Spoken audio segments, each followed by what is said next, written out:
John from Heroes and Legends, and welcome to part 4 of our 5-part Hour of Devastation full set review.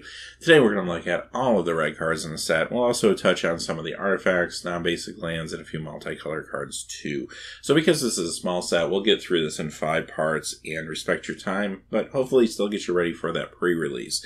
Quickly before we get started though, if you check out the description below, you'll find a couple ways to help support the channel. One of which is our Amazon affiliate store. If you make any purchases there, a small percentage will come back to help us out. It's always appreciated.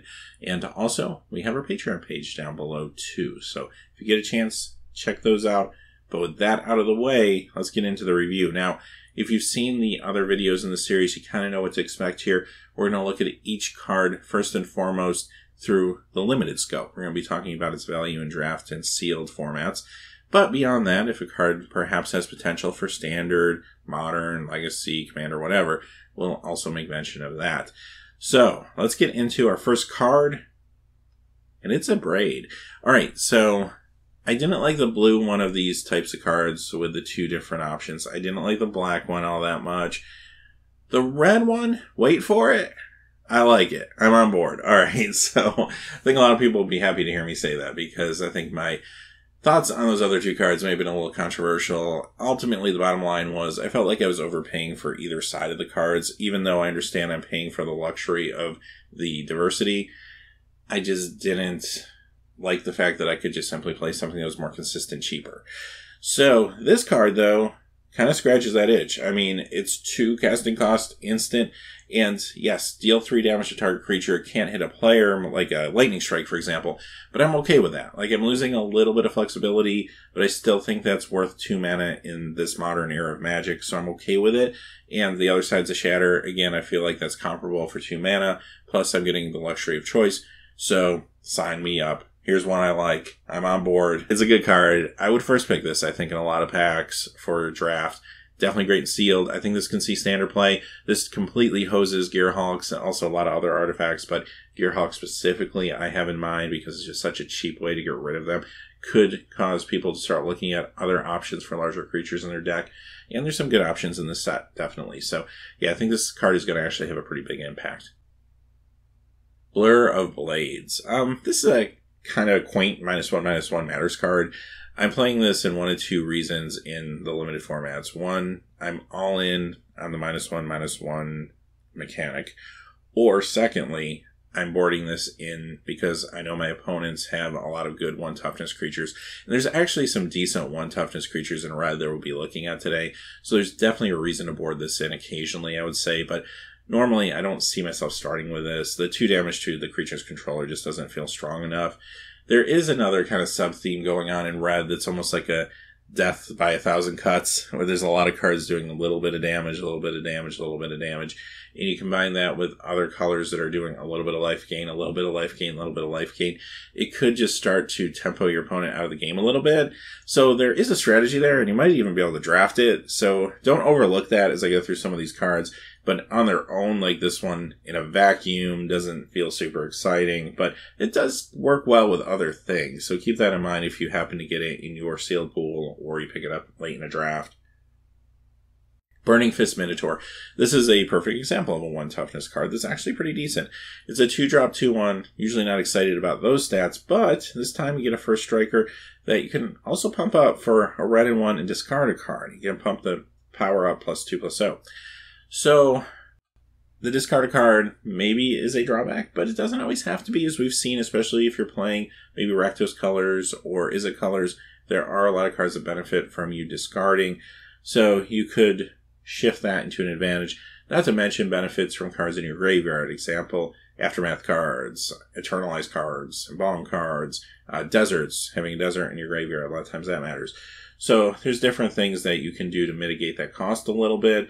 But still, you know what? Even if you don't, 2/1 for a striker for 2 is very playable and limited. Chandra's Defeat. I've liked every card so far in this cycle. I like this one too. We got one more to look at tomorrow. But this card's awesome. Super economical if you're up against red. You sit down at the table, you see your opponent putting mountains out, remember to sideboard this in the next game. It will do something for you, no doubt. Super economical, cheap, instant speed, I really like it. And this will see play in standard out of sideboards. Again, it does a lot against red, which is a relatively dominant color in a lot of decks right now. I mean, you think about Mardu decks that are strong. A lot of the energy decks have been strong, of course. Not to mention even like Izzet Control, even though they're not playing a lot of creatures. But there's a lot of things just going on. Chandras are actually pretty prevalent out there in the meta too, so that could come into play. So a lot of good decks running red right now, just generally. Yeah, this will see some play for sure. Chaos Maw. This card is a good pickup, I think, for limited purposes. Maybe even a high, maybe first pick in draft. It's a big creature, kind of a big, dumb 6/6 for 7, top of the curve. But the fact that it does 3 to each other creature is pretty impressive. It means that you're going to have this 6/6, and your opponent is going to be in a situation if they don't have a large creature, they're going to lose all their smaller creatures and their ability to joint block this. And even though it doesn't have evasion, it can really clean up the board and do some work for you. So real nice high-end card to have, either draft or sealed. Crash Through. This is a nice way to just push through, especially that last damage. If you have some big creatures that don't have evasion, kind of like the one we just saw, for example. It's cheap. Yes, it's sorcery speed, but that's okay for this type of effect. This isn't really a combat trick as much as it's a get damage across and win the game trick. And it replaces itself, too. Draw a card. Cantrips. So hey, there you go.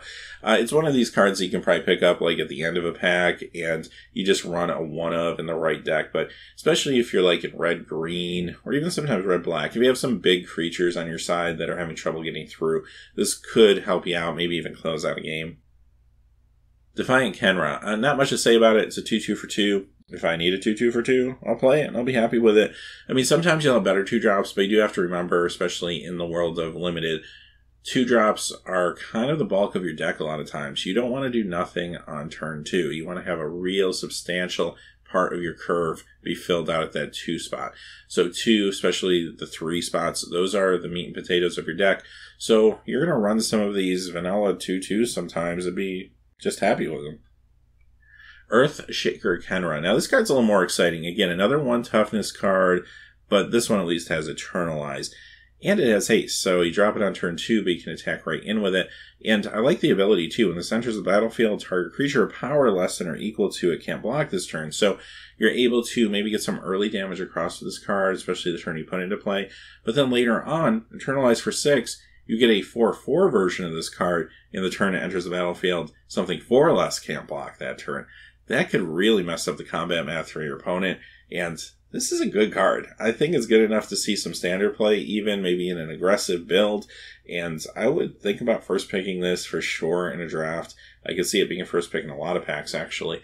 And it's great if you open it in sealed. Overall, just a nice aggro card. And we don't see quite as many amazing aggro cards as we saw in red in Amonkhet. But remember, you're still playing with 2 packs of Amonkhet too. So there's a lot of potential to go super aggro here. Next we have Fervent Paincaster. So here's another one of these Death by 1,000 Cuts cards. And I'm not super excited about it, quite honestly. I might board it in again if my opponent has some good 1 toughness creatures. Or if I do go all in on aggro and I'm worried about getting those last few points of damage in, then it becomes a lot better. I can see myself main decking it there. But overall, like just generally, again, if I don't have the support for this card, I'm probably not going to run it. A 3/1 for 3 doesn't feel economical. Pinging a player doesn't quite do enough, considering that taps it and takes it out of combat for the turn, perhaps. And then also, the exert is just a little too slow. But again, you'll be happy to have that exert if you have to deal with some 1 toughness creatures like the one we just saw. But that's not always going to be the case. Firebrand Archer, another card that deals 1 damage, this time whenever you cast a non-creature spell. So again, this is a theme. This is a thing you could do, especially in draft, probably more so draft than sealed. But it's also a 2/1 for 2. Again, if you need a 2-drop, it's there for you. Sometimes you just need a 2-drop. This won't make all your builds, but it has a role. Frontline Devastator. This one I like a lot more, because first off, just the stats. 3/3 for 4. That feels good in limited games. Just super economical in general. But zombie minotaurs, sometimes that matters too. And it has Afflict too. And you can also pump it up for a red and 1. Gets +1/+0 to end of turn. So there's just a lot going on here. You're getting a lot of economy for 4 mana. And makes it a very good common. You might be able to pick up middle, maybe even later portion of some packs. And it's a very, very playable 4-drop. Gilded Celadon. You're going to notice that Desert Matters cards seem to fall a little more heavily in red and green. So if you've been seeing these deserts the past 3 days, you've been kind of like, oh, what do I do with all these deserts? Well, hopefully we'll be able to start answering your questions now. This one, a 4/4 for 5. Those are okay stats. Like, I might just run that if I need a 5-drop anyway. But on top of it, if I have a desert either under my control or in my graveyard, target creature can't block this turn when this attacks. So that's actually really nice for aggro, especially when you start getting to the upper end of your curve. You can force those last few points of damage across. Yes, it does have to have a desert somewhere in play. I don't think that's going to be really hard to mitigate, though. I feel like they give you enough options with deserts. We've been talking about them all week. We'll look at some more today. That, especially in draft, you should be able to pick these cards up if you need them. So, really nice card to complement your desert strategy. And like I said, even if you didn't go all in on deserts, it's still very playable. Granitic Titan. Fine 6-drop. Like, I don't have a whole lot to say about this one. It's a common. If you're desperate for a 6-drop, you don't have anything great at the high end of your curve, then it's playable. Probably more so in sealed than draft. It's an okay card. I mean, it's a 5/4 with Menace. It's not the worst thing in the world, but of course it can be killed by like 2/2/2s, of course. It has cycling as well, so you can cycle it away, and I always like options like cycling. So, not the worst 6-drop ever made, but there's better ones in the set. Hazoret's Undying Fury. Yikes, speaking of better things in the set. This card is very disappointing to me. And I've liked all the other cards in this cycle so far. And the one we're going to look at tomorrow, spoiler alert, I love it.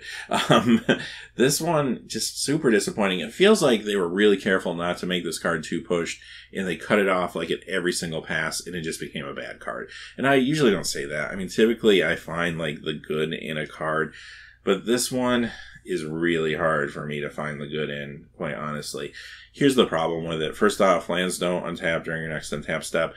Sometimes you can mitigate that to an extent, but when you're paying 6 mana for this, yikes. That is a big, big drawback. More so than the other cards like this we've looked at so far, where the highest one so far beyond this has been 4. So, 6, that I don't like. Secondly, I look at the top 4 cards in my library. That's not really that deep into your library.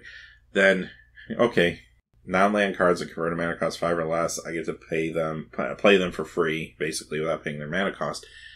That's nice, but again, how many of those am I going to find in the top 4? I could completely miss. And if I do, wow, could you imagine missing with this?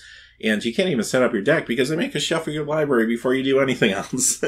So even if you thought you could cheat a little bit with Scry or something, nope, sorry, that's not going to work either. So yeah, I'm not really sure. This card is just way too high variance. Like, could you get lucky and hit like 5 amazing cards? Well, maybe. Maybe you hit some, maybe like a 2-drop, a 3-drop, maybe even like a 3-cost spell that's a burn spell or something. Like, there are things that could happen that are good with this card, but you just don't know, and it's a huge, huge risk to take. If you miss with this, you could basically lose a game. Like, it's that bad.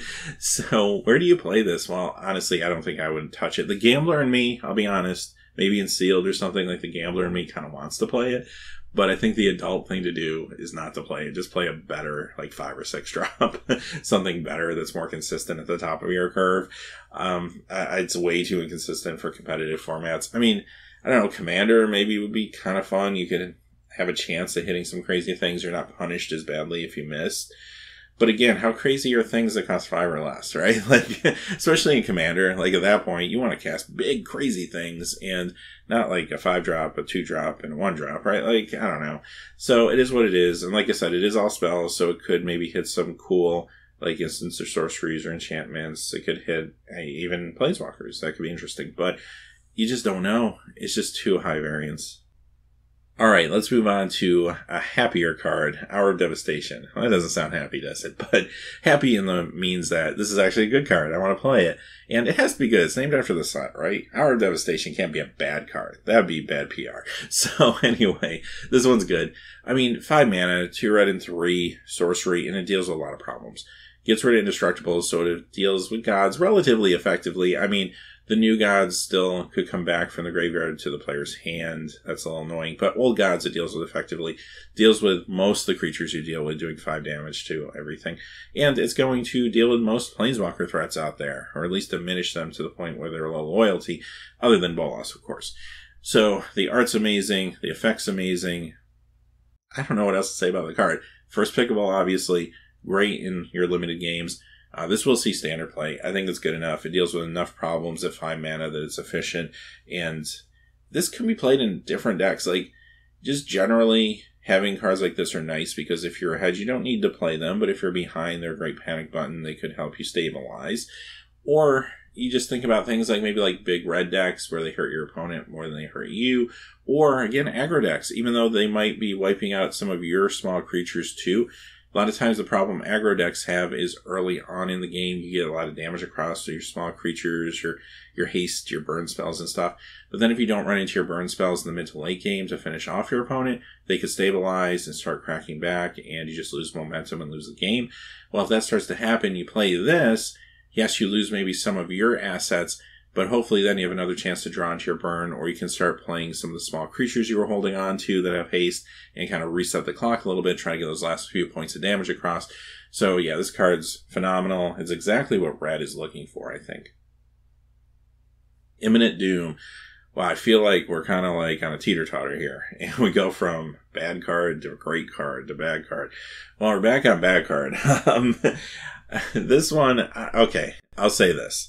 I like what they're trying to do here. The design is fun, like fun kitchen table stuff. But I, again, just don't see myself playing this. First off, 3 casting cost enchantment that does nothing on its own. It doesn't do anything now until I play a 1 casting cost spell. And then it just pings something. Then for it to do something else, I have to play a 2. And then it hits something for 2. A little better. Then I have to hit a 3. Okay, so what, really? like, where is this going to be helpful to you? It's just way too much setup for way too little impact. And you could be playing just a creature for 3 that's attacking every turn and doing a lot more than this card's ever going to do. So, yeah, it kind of is what it is. I'm sure there are going to be some folks out there that are going to work hard to try to push this card to its best ability. But, I just don't see it. Inferno Jet.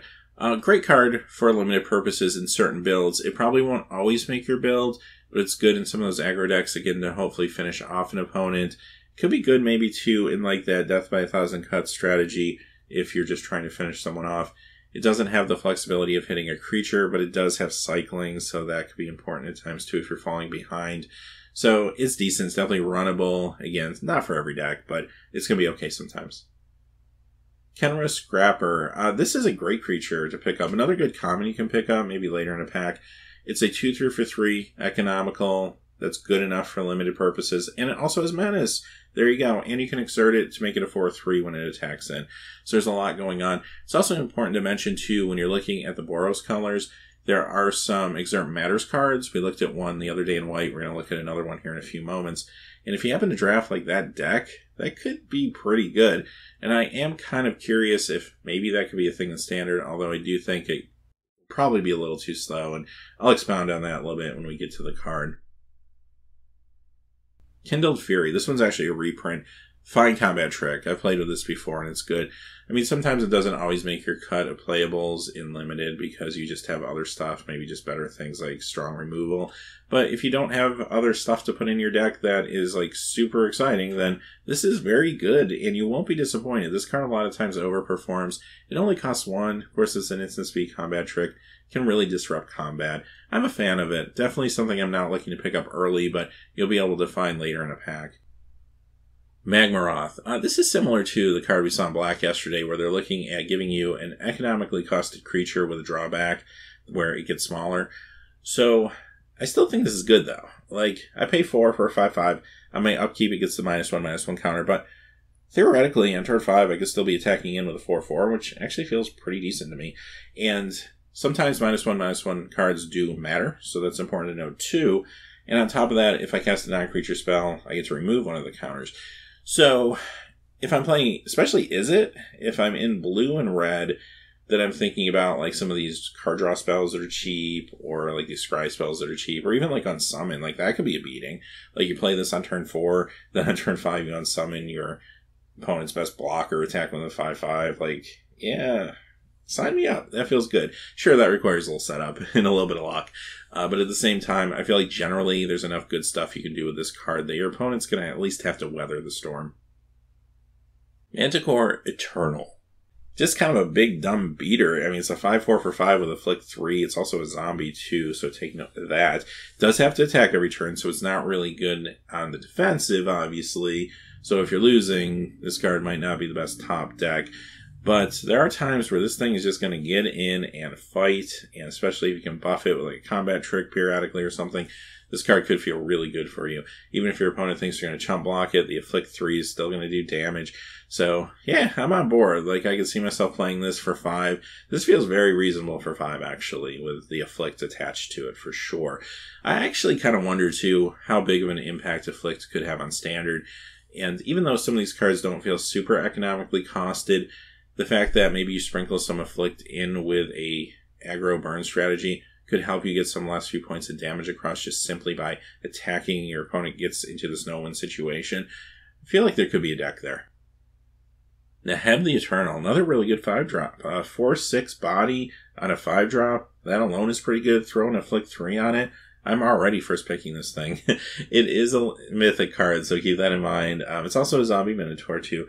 And it has the ability to potentially give you some mana ramp and red mana, too. So this card's doing a lot of stuff. Now, sometimes will that ramp just kind of ramp you to nothing? Yeah, there might not be an outlet for your ramp. But if you have a good mana sink to go along with this, to pour that mana into, you never know. Like, this could be super economical. So, yeah, great card for limited purposes, obviously. Could this see some play in Standard? Yeah, I think it could get there. It is Legendary, which is a little annoying for Standard because you can't play multiples on the battlefield, of course. But at the same time, I feel like maybe this is the top end of an aggro build, and it can do some interesting things. Again, I do think because of cards like a Braid, there are going to be players looking for other options other than Gear Hulks, and this is a powerful one. Open Fire. Alright, here's one of the more controversial cards of the set. A lot of people don't like this one. Yeah, it's Lightning Bolt for 3. How do we feel about that? Probably not real good from what I've been hearing. Here's the thing, though. It's still good. Like, I hate to say it, and maybe that makes me part of the problem, but I'm still going to play it. Like, I could still see myself maybe even first picking this in some packs, quite honestly. It's a common, so there'll be a few of these floating around. I think that's worth noting. But the flexibility of being able to go to player or creature with this, 3 damage, even if it is 3 mana, in today's Magic, still feels good. Not as good as Lightning Bolt, not as good as Lightning Strike, but still good enough, I guess. Puncturing Blow, fine removal card for red in your limited games. It costs 4. It starts to get on the cusp of being a little expensive considering it's 2 on color. But 5 damage is going to deal with most things, and I like the exile effect because that could mitigate some issues with eternalized creatures or embalmed creatures. Sand Strangler. Another good pickup here for limited. I mean, a 3/3 for 4 is great. And if you have a desert, this card's awesome. I mean, also dealing 3 damage to a creature when it enters the battlefield. That's phenomenal. So if you have this, you kind of want to try to work in some deserts to really get the full power of this card. But if it doesn't work out, a 3/3 for 4 is still good. Thorn Malik, another common creature that actually seems pretty decent. Again, I'm usually not a huge fan of these 2/2 for 3s, but throw prowess and first strike when attacking on it, and I'm on board. Again, it's more of an aggressive creature than a defensive creature, but still can get some early damage across with this one. Wildfire Eternal. Another one I really like. This is a great card to bluff with, especially if you're in Izzet colors. Like a 1/4 for 4, nice little blocker, slows down the game, but also that Afflict 4, that's like no messing around. And if this is attacking and it isn't blocked, then you get to cast an instant or sorcery from your hand without paying its mana cost, which means if you got some cards in your hand, you get to bluff, and that's actually kind of awesome. So your opponent's got to really consider what you could have, especially if you have some possibility anyway of having some big sorceries or instants in your hand. That could get pretty crazy pretty quick, and they have to be real cognizant of that. So yeah, they might just keep taking 4 damage, at least early on, as long as they can afford to. And you're getting lots of value out of this 4-drop. I think this is good enough to see Standard play, actually. Another really good card. Again, put this together with some strong instants and sorceries that your opponents don't want you casting for free. They got some tough decisions to make. Resolute Survivors. Here's our first of the multicolor cards. This is the one I was alluding to earlier. It's kind of like a in some ways an Exert Lord, I guess. We saw a card in white that for every creature that exerts, it taps something down. This one does a Drain Life effect. So, yeah, in tandem, that can actually be really powerful. You could totally draft a deck. Like, if you get this, like, in pack 1, pack 2, and you just draft all the Exert, you might have a pretty good deck on your hands, actually. Now, I mentioned this earlier, but Standard, I do feel like it could be inconsistent there, although sounds like on paper it might be a cool aggro variant. But if you don't get the Lords, or the Lords can't stay alive, you're left with a lot of slow cards then. Samut the Tested. Alright, we saw Samut, like, what was it, like 3 weeks ago now, when this was first premiered, and I wasn't super high on the card then. Well, now that I've seen the rest of the set, how do I feel about it? I'm again not super high on it. Let's talk about Limited first. It's still a good card because this is a Planeswalker. Like, Planeswalkers are good. Pretty much the worst Planeswalker is good. I guess, would that be Tybalt? I don't know. So, a lot of people like Tybalt.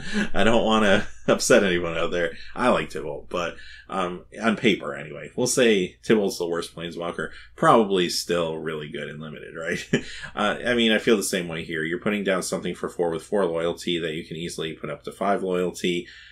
Yeah, and the abilities are all going to be just fine in Limited. Like giving something double strike, unfortunately, that doesn't help you if you're behind. But if you're winning, it might help you win faster. It doesn't give your opponent as much of a chance to stabilize. -2 deals with small creatures. Here's what's awkward, though. That -2, yes, it kind of sort of maybe protects itself, but not really, because it's only dealing damage to small creatures, basically, for 2 loyalty. Just doesn't feel good enough to defend itself. In the -7... it's good. It's kind of like a tooth and nail-esque effect. Most of the time in Limited, you won't have another Planeswalker unless you're having a really good day. But if you have 2 good creatures to pick up, then that's many times good enough. But it also doesn't necessarily win you the game either. So, and that's the problem with the card. Even though some of these effects are a little underwhelming, they're probably still just fine in Limited games. When you start talking about Standard, I just think there's a lot better things you'll be doing, unfortunately, in that environment. And none of these things really propel you towards a win. They help you if you're winning. I think they help you win faster in some cases, but I don't think they necessarily save you if you're behind, or in some cases even help you in a board stall, which is a little disappointing from a Planeswalker. So, yeah, I mean, you put this out, your opponent may be forced to deal with it. It might buy you some time to stabilize and such if you are behind, but for the most part, yeah, I just don't see this getting Standard play at this point. Struggle to survive. The struggle part is going to be fine for you in Limited. Like, we played with these type of cards before, and they're always good. They're fine removal spells. They get better as the game goes on. The survive side is really for dealing with any sort of graveyard hijinks. Normally, the survive side would probably be a sideboard card, but because it's attached to the struggle, that's kind of cool because you can main deck it that way. And if you are up against the Aftermath, Eternalize, Embalm, Deserts in the Graveyard, whatever that is, you have a option to deal with that right from the start in Game 1. Refuse to cooperate. I like the card in certain builds. Like, maybe not all builds, but here's my thought. I think as long as I have some decent instants and sorceries to ensure that I'm going to be able to use the Cooperate, which is basically a fork at some point, then I'm more interested in this card. That first part is maybe good in certain builds, like an aggro build, again, trying to finish off your opponent. Or if you're into like that Death by 1,000 Cuts style deck that you drafted or something like that. Like, it could be good there as a finisher or something like that when they try to drop like a 5 spell or 6 spell. But without feeling that I can cooperate at least semi-consistently, then I don't know if I'm actually always going to run this card, at least in a vacuum anyway, depending on what other cards I pick up. So, with that in mind, yes, I like the first part. It does damage. It's not very flexible, of course, can't hit creatures, but it does damage if I'm in the market to do direct damage to my opponent. But the Cooperate side pushes this card into a more playable realm, I think, because at some point, forking something could be good too, especially if you have good targets to fork. So, again, not for every build in Limited, but it definitely has its role. I can see myself playing this in a number of circumstances.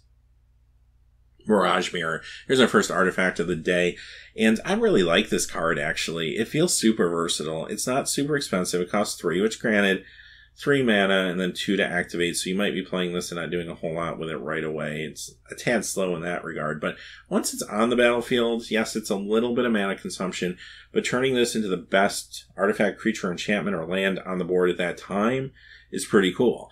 And do keep in mind, though, unlike other cards like this, it doesn't keep the clause, the pay to, and it becomes a copy of.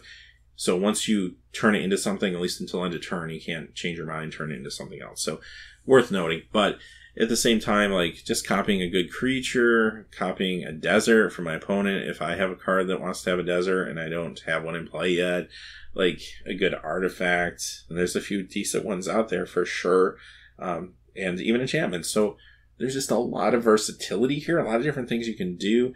I feel like this might even be standard playable. Like, obviously, it would have to be in a deck where it has good targets on its own to hit, so that you're going to want to copy something that's in play for yourself. But I at least find it pretty intriguing. I think it's an interesting card. It also has some unique combos when you start looking at older Magic cards, too, when you get into copying things that are already in play, like lands, for example, with things like Dark Depths. So yeah, there's different interactions there that are actually kind of interesting. Maybe not as efficient as things that already exist, but maybe as a redundancy in perhaps like commander decks or something like that could be interesting. So yeah, I don't know. I think there's a lot you could do with the card. I'd probably have to sit down and think about it more as far as brewing, but I feel like it will definitely have a role, and it's good and limited, I think, too. Sunset Pyramid. This is a funny take on the cards where you were building things with bricks last time. Now you're taking the bricks away. I'm a little sad this is the only card they did this way, because I feel like it was kind of a cool idea. But this is a great card. It costs 2, and then it becomes kind of this mana sink when you need it to draw cards, or eventually when you run out of bricks, just scry. And scrying's still good too. So yeah, I'm happy to play this. This might even be first pickable in some packs. I'm actually pretty excited about this card. It's an uncommon, fair amount of them going around. And I even wonder, like, I know control decks are pretty stacked right now and they don't have a lot of space, but could a control deck maybe even want to run something like this? I don't know, perhaps, maybe post-rotation. Desert of Fervent. This is the first of the non-basics today, of course, and I've talked about this cycle quite a bit in the last few parts, so I don't want to spend too much time on it, but simply if you need a desert, and this one might be a little more relevant because it is in red, and you aren't worried about slowing down your deck too much, then hey, it's a good card for you. It comes into play tapped, but at least it can still give you red mana. It doesn't hurt your color requirements, and you can cycle it if you need to, so enough versatility for me to feel pretty good about it. And some of these Desert Matters cards have nice payoffs. Ramanap Ruins. Again, part of a cycle. We've been seeing these all week, and this is the red one, so again, that might hold some more stock as a desert. But again, another option if you're looking for a desert. This one doesn't slow you down because it does let you tap it right away for either colorless or pale life. You can still get red, so it can still help your color requirements. The ability in a vacuum is kind of underwhelming, but again, it does play well in conjunction with some of the other red cards we've seen today. 2 red and 2. Sack a desert, not just this one, but a desert, and it will deal 2 damage to each opponent. So that's also interesting, I guess, for multiplayer games. But overall, this is a card that might help you deal last few points of damage again in aggro, might help you in conjunction with some of these other spells that are whittling your opponent down. So it definitely has a role, but again, if I'm not in deserts or I'm not on that strategy, then I'm probably skipping this one.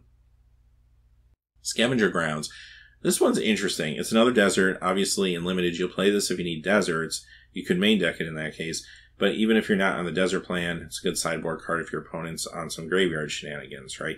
I also wonder about this card as potentially a graveyard hoser in not only Standard, but maybe even Modern and Legacy, because it is a land. And there's a lot to say for that. Lands can't be countered, even though it does cost a couple mana to activate, and you do have to sacrifice either itself or another desert. Like, it takes a little bit of investment, but not a whole lot. It can happen really fast, obviously, and surprise your opponent. So I wonder if this is another like sideboard card against like Dredge or things like that, or even Reanimation. Who knows? So very intrigued. I want to see what happens with this card. Overall, I think this could be a long-term one to watch.